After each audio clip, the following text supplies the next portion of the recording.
Perkenalkan, nama saya Ronald, saya analis Dr. Laser untuk di Jakarta. Di sini saya ingin membagi info atau bagi ilmu buat teman-teman analis semuanya. Kenapa? Karena banyak sekali case yang terjadi. Mikroskop itu seperti kayak ada yang trouble ataupun kotor ataupun dari, terutama di cabang nih, cabang selalu ada yang bermasalah dengan mikroskop. Nah, di sini saya ingin bagi ilmu atau bagi info untuk perawatan mikroskop biar kalian memakainya pun nyaman. Kenapa? Karena kalau nggak nyaman pun nanti suatu saat, sebulan nanti ada yang kerusakan lagi, bulan besok ada kerusakan lagi, nanti kapan kalian bisa untuk analis darah ya. Pertama, kita selalu melihat kondisi mikroskop seperti ini. CCTV dan bawahnya dia sudah hidup. Nah, yang paling fatal itu pertama, kita kalau lagi periksa customer, nggak taunya dilihat layarnya itu kotor. Nah, itu kayaknya waduh, nggak enak banget. Apalagi pas customer bilang, "Mas, itu hitam-hitam apa?" Kirain penyakit, nggak taunya itu hanya kotoran. Nah, itu dia tuh cara ngebersihinnya gampang. Kita bisa pakai tisu atau cotton bud, itu bisa. Nah, jadi ininya kita lepas dulu. Saat dilepas, kita buka ininya. Nah, nanti dilihat seperti ini. Ini seperti kayak ada filmnya ya. Nah, filmnya ini kita bersihkan aja dengan tisu atau cotton bud. Tapi ingat, nggak usah ditekan, cukup disentuh saja. Kenapa? Karena kalau terlalu ditekan, takutnya nanti dia akan ada goresan. Nah, kalau udah goresan, itu bahaya. Mau dibersihin apapun nggak akan bisa hilang karena dia sudah tergores. Hanya diusap atau disentuh saja, ya. Kita lihat. Kita pasangkan kembali.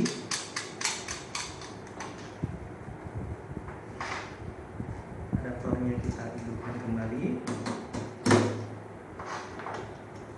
dan kita pasangkan kembali. Oke. Nah, kalau seandainya kita lihat ternyata di sini masih ada nih, belum bersih sekali, kita lakukan ulang untuk dibersihkan kembali sampai dia benar-benar bersih. Nah, itu dia. Terus kemudian kadang kita suka ininya goyang. Ininya suka goyang ya. Kalau mau dipasang kabel ininya kan ke USB kayaknya enak.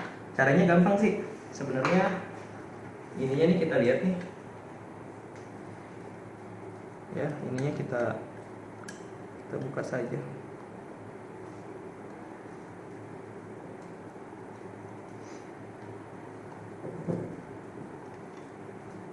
Ini kita buka.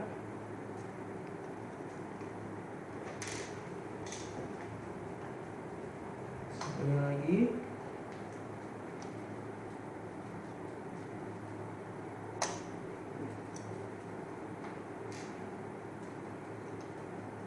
Dan ini juga. Nah, nanti dia akan terbuka. Ini dia terbuka nih. Ini dia terbuka karena ini masih belum pernah dibuka jadi agak sedikit sulit. Nanti ininya terbuka. Nah, saat terbuka di bawah ininya nih ada semacam kayak mur. Nah, itu kita bisa kencangkan sama tang. Itu aja. Tinggal kita kencangin aja. Itu mudah sekali. Nanti dia akan kencang juga. Nah, kemudian kalau udah dipasangin lagi.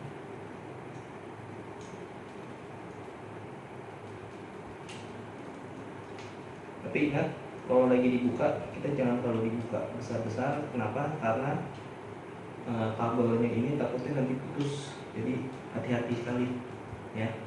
Karena kalau kabelnya putus itu fatal. CCTV nanti dia nggak akan aktif. Oke. Kalau sudah, kita pasang kembali.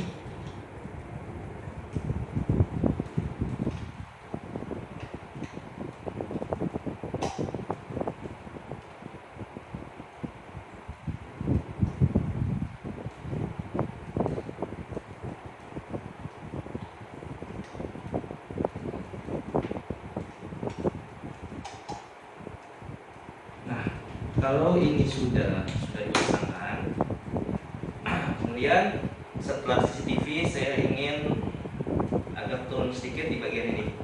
Nah, terkadang ininya kita bisa lepas di sini, kita kendorkan, dan ini kan bisa dicopot. Nah, ini sekali lagi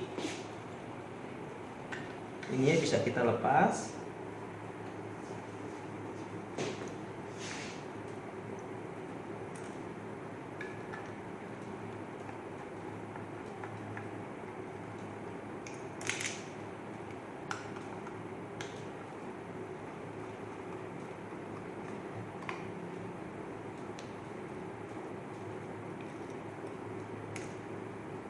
Kalau dia sudah dilepas, dia akan seperti ini. Ininya saya lepas dulu ya.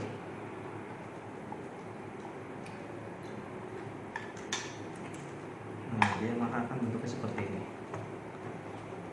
Ini bisa kita bersihin ya, biar terlihat nggak kotor.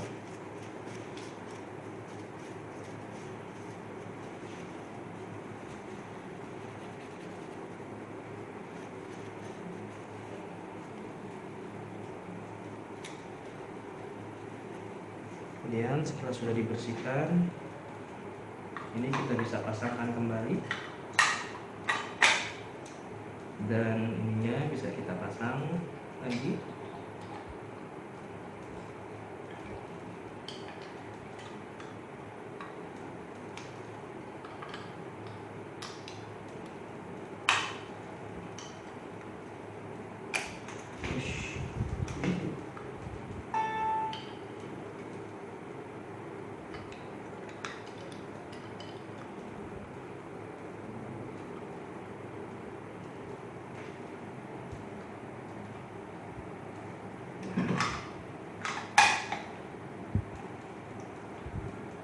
Ininya kita pasang lagi pokoknya.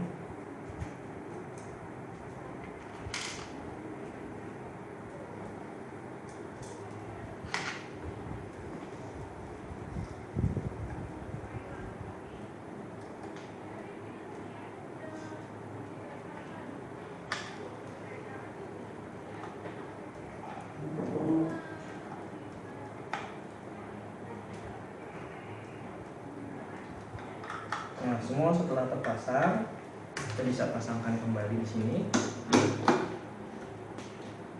Nah, ini juga sudah bisa dibuka tutup, ya. Oke, setelah ini kita beralih ke lensa yang ada 4 warna ini: putih, merah, biru, dan kuning. Nah, kalian bisa seperti ini, kita lihat ya. Bisa kita lepas. Nah, ini juga bisa kita bersihkan, dan terutama yang pasti cotton bud ya, bisa dimasukkan di sini. Kita bersihkan aja cotton bud dengan pakai cotton bud ya. Nanti bisa kalau sudah kita pasangkan lagi, dan kita pasangkan lagi.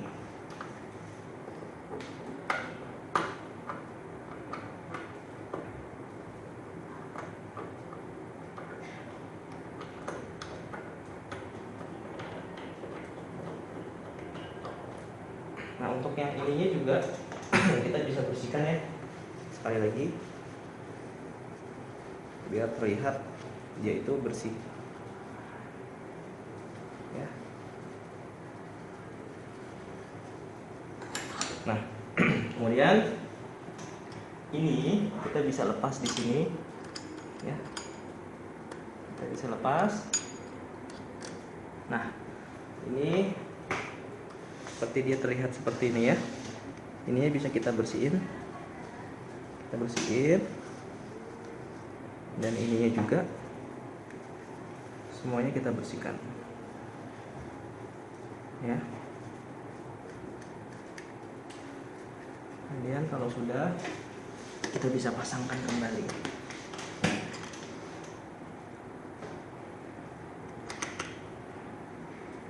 Tapi posisinya nggak boleh miring ya, harus pas.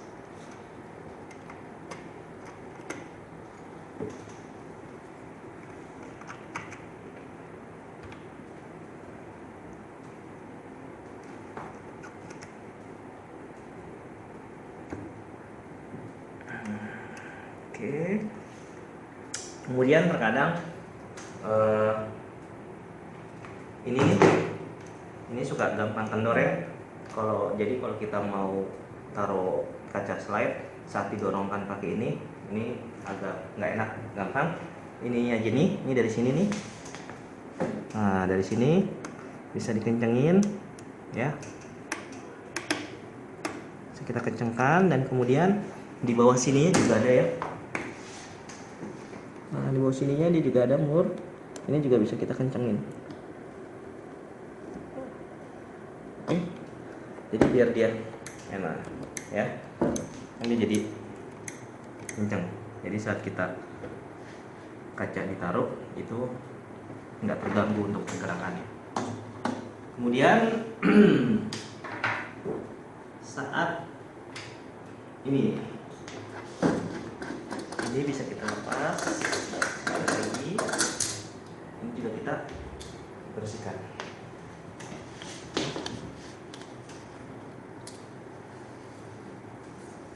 Ini soalnya dia buat lampu bawah yang di mikroskop langsung ke sini.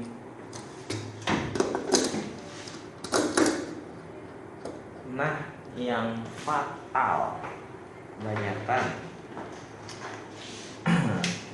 saat analis selesai periksa customer, terkadang analis tuh tanpa mematikan lampu langsung dia cabut kabel ini.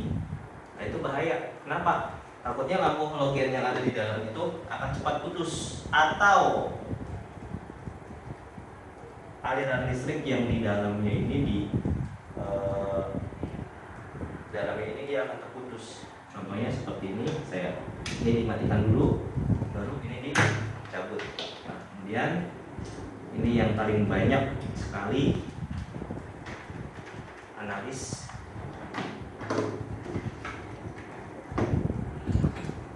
jadi analis ya.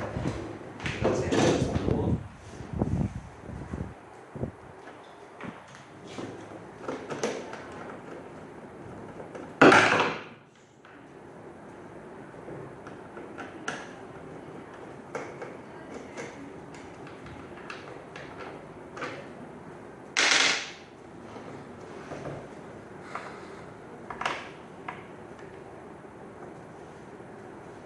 Kita buka semuanya, kita lihat.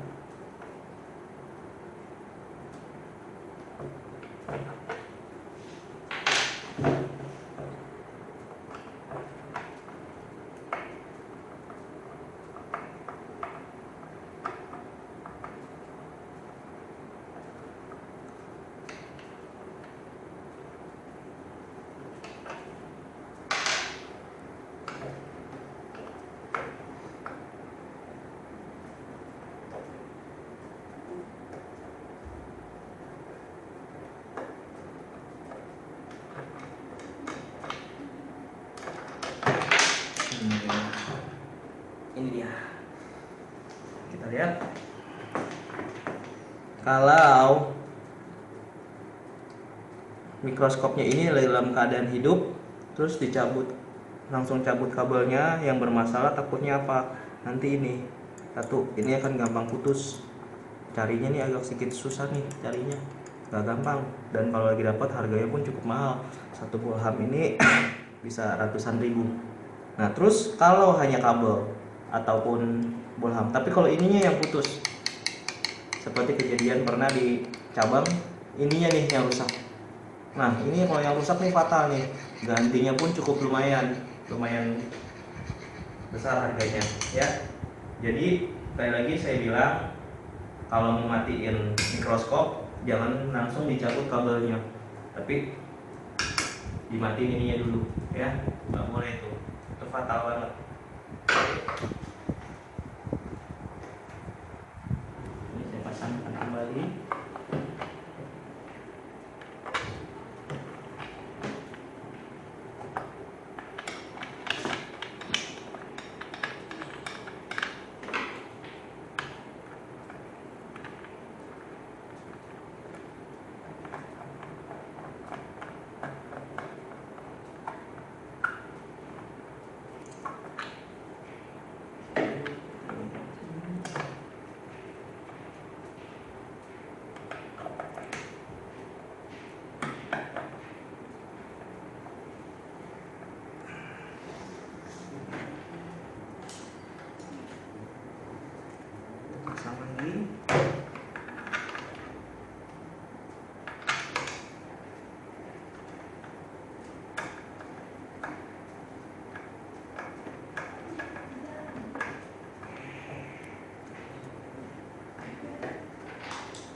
Dan sekali lagi, kalau seandainya kita ngedapetin customer itu banyak nih, lebih dari 10 orang.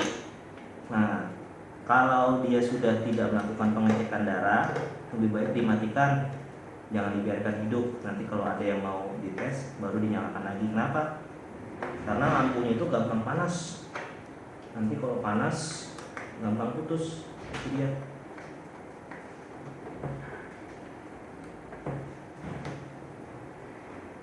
Nah, semoga sudah. Pasang kita lagi. Kita pasang lagi.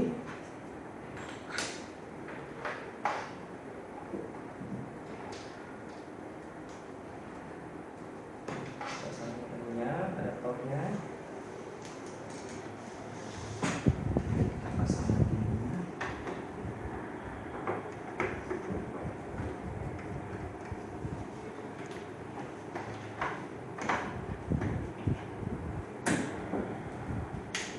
Oke. Semuanya sudah selesai perawatannya. Kalau bisa dalam 1 bulan itu minimal itu 2 kali kita harus bersihin. Kenapa? Karena terkadang kita suka ke rumah customer, kena debu, ataupun kita ada pasien dibawa kemana-mana, itu debunya banyak sekali, itu kotor. Nah, itu minimal itu sebulan 2 kali kita rawat di mikroskop. Nah, dan juga terkadang ada untuk kabel USB-nya ini. Nah, kabel USB ini juga harus hati-hati. Kenapa? Karena kalau dia tidak terlalu hati-hati di sembarangan, takutnya nanti saat dipasang di sini dia nggak connect di laptopnya. Itu sangat fatal. Itu pernah juga kejadian di cabang, ya. Dan juga dia di sebelah kiri. Nah, pokoknya intinya kita harus benar-benar jaga ini peralatan. Kenapa? Kalau ini rusak, kita nggak akan yang dapat namanya pasien. Nah, kalau sudah tidak ada pasien atau customer, kita nggak omset. Akhirnya omset kita stuck di situ aja. Nanti kita nggak akan dapat yang namanya komisi besar. Ya, saya di sini hanya ingin membagi ilmu biar kalian nanti di cabang itu gampang kalau suatu saat mikroskop ini bermasalah. Yang penting perawatan. Oke. Cukup sekian dari saya. Semoga info saya ini bermanfaat buat kalian.